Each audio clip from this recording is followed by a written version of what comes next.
आज मैले पकाउँदैछु साथीहरू बकुले सिमीको मिठो तरिकाबाट तरकारी के। अब कौसीमा बकुलाहरू फल्न पनि लागिसके होइन। अनि फेरि माथि नै फलेको आलु हेर्नु, आफ्नै कौसीमा फलेको अर्ग्यानिक आलु, अर्ग्यानिक बकुला सिमी सबै मिसाएर हेर्नु आज मैले एकदम मिठो तरकारी पकाउनेवाला छु कि।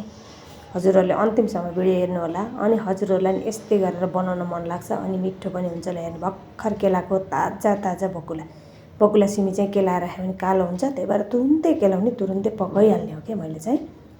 अब फेरि सिलौटोमा पिसेको मसला हेर्नु, अब यस्तै पिस्ने हो भने मलाई चाहिँ मसला एकदमै ट्वाक्कै लाग्छ जस्तो लाग्छ कि।